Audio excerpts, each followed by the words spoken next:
First, this board of peace. Trump says it's going to oversee the U.S. and fix Gaza. What do you make of this? Does it have substance? Is it political theater? What's your take? Well, my own view is it barely rises to the status of political theater. It looks as it started as a way to rebuild Gaza, which is clearly not going to happen in the coming decade with the ongoing resistance by Hamas, refusal to disarm. There's nobody credibly going to provide peacekeeping forces on the ground. Indonesia said they'll send 1,000 people, soldiers, but they won't take part in any combat operation. So I think Gaza, the original focus, is a broken play.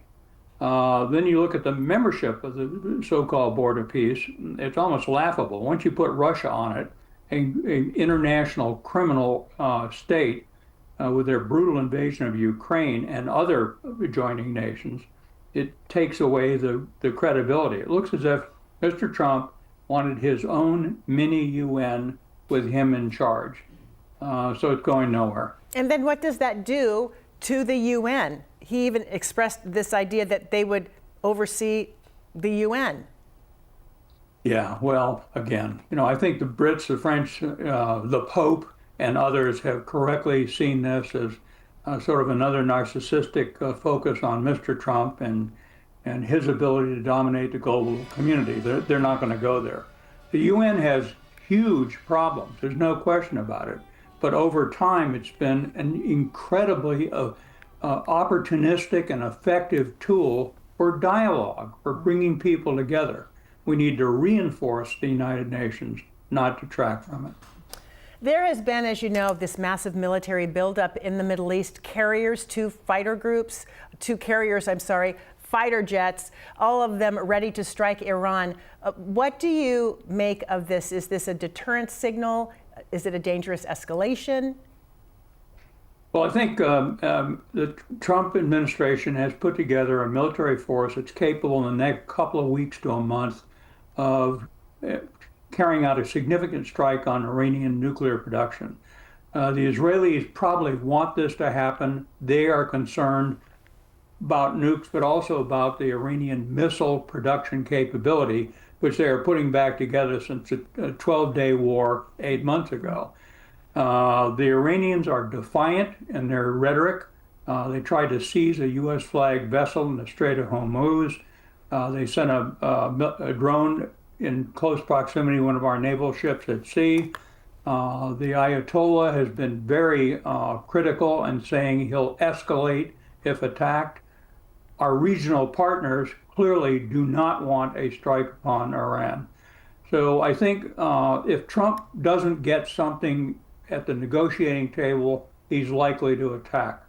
The problem is, if you want to solve nuclear weapons production in Iran, you have to have inspectors on the ground, probably from the UN or some associated international body.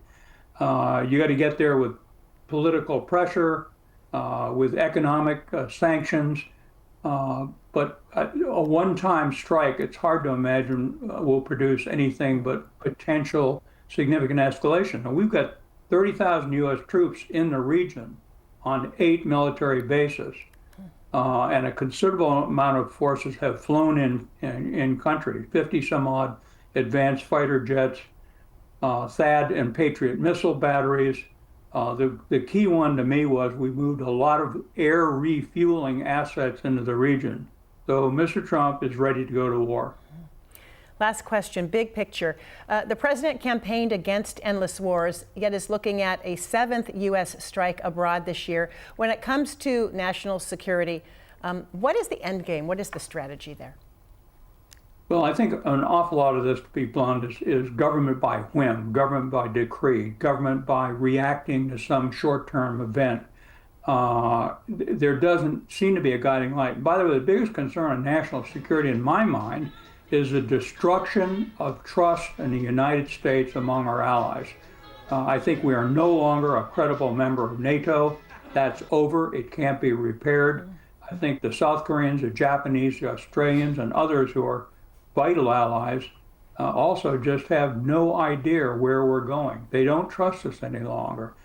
So that's the concern that ought to be prompting Congress to intervene in an unconstrained executive branch. What is going on? You don't have to declare war, but the executive is supposed to go to Congress to get the legitimacy to carry out military operations. Mr. Trump's not doing that.